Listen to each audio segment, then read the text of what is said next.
বসে গেলাম পুজো দিতে। অনেক বেলা হয়ে গেছে পুজো দিতে দিতে। কি করব, একা হাতে সব কিছু সামলাতে হয়, তাই অনেকটাই দেরি হয়ে যায়। তা যেহেতু ঘরে ওই হাত দিয়েছিলাম, দেখেছিলে তোমরা যে ঘরের কাজ বাজ চলছে, সেই জন্য ঘর বাড়ি পরিষ্কারও করতে হয় ফাঁকে চোখে, রোজ সংসারের ফাঁকে ফাঁকে একটু করে করতে হচ্ছে, তার ফলে দেরি হয়ে যাচ্ছে রোজই।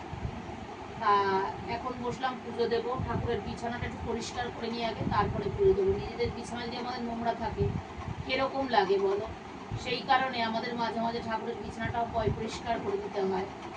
সেই কারণে ঠাকুরের বিছানাটা পরিষ্কার করতে এসেছি।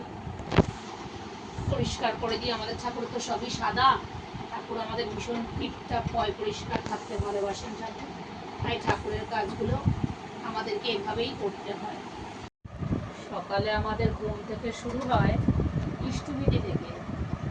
চোখ খোলাটা আমাদের শুরু হয় ইষ্টবিধি থেকে। তারপরে সারাদিন তো কাজ থাকে। ইষ্টবিধির পরে আমাদের থাকে ঠাকুরের প্রার্থনা।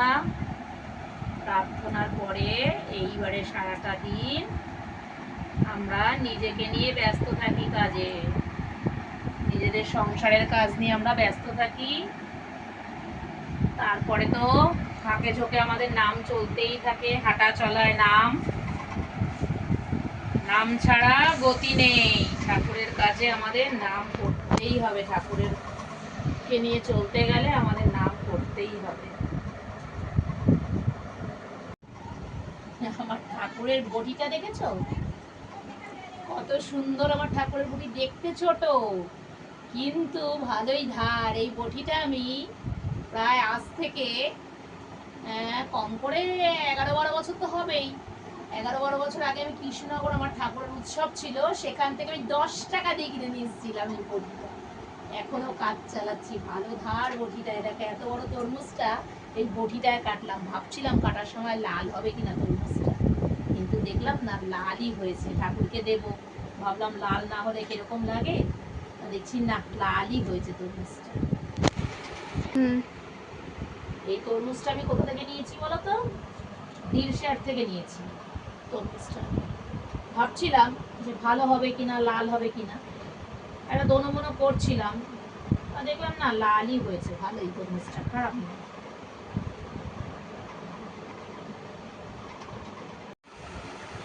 আমাদের ঠাকুরকে এইভাবে ঢেকে খেতে দিতে হয়, তাই আমরা এইভাবে ঢেকে খেতে দিই ঠাকুরকে। আর পুজোটা আমার দিদিতে সত্যি কথা বলতে কেন দেরি হয় বলো তো? আমরা ঠাকুর ধরার পরে জেনেছি গুরু সেবা নিজে হাতে করতে হয়। আমাদের ঠাকুরের সত্যানুষ্ঠানে লেখা আছে, গুরু সেবা করতে হলে কখনো চাকর বাকর দিয়ে হুকুম করে কাউকে গুরু সেবা করতে নেই, সবসময় নিজে করতে হয়। আমি যতটুকু সময় পাই আমি চেষ্টা করি নিজে হাতে ঠাকুরকে খেতে দেওয়া, ঠাকুর ভোগটা নিবেদন করা। কারণ আমি ঘরে নিজের হাতে ওদেরকে রান্না করে খাওয়াচ্ছি, ওরা কে কি বাড়িতে ভালো খায় না খায়, আমার ছেলে মেয়ে স্বামী সবাইকে আমি ওদেরকে রান্না করে আমি খাওয়াচ্ছি। সেইখানে আমি ঠাকুরের বেলা যদি বলি আমার সময় নেই, পারছি না, তাহলে সেখানে কিরকম করে হয়। খুব মাঝে সাঝে একাধ দিন হয়তো যদি আমার কোথাও যাওয়ার থাকে, কোনো কারণে আমি দিতে পারলাম না, হয়তো সকাল সকাল কোথাও বেরোনো, তখন হয়তো মেয়েকে বলি, মা একটু পুজোটা দিয়ে দে।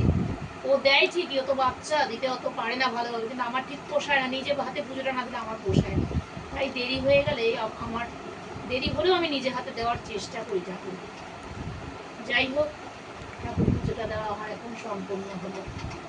জয় গুরু সবাইকে, সকল গুরু ভাই বোনদের উদ্দেশ্যে আমার জয় গুরু বন্দে পুরুষোত্তম। সবাই তোমরা ভালো থাকো, সুস্থ থাকো, ঠাকুরের কাছে এই প্রার্থনা করি, ঠাকুর যেন সবাইকে সুস্থ রাখে, ভালো রাখে, সবার মঙ্গল প্রার্থনা করি। ঠাকুর তুমি সবার মঙ্গল করো।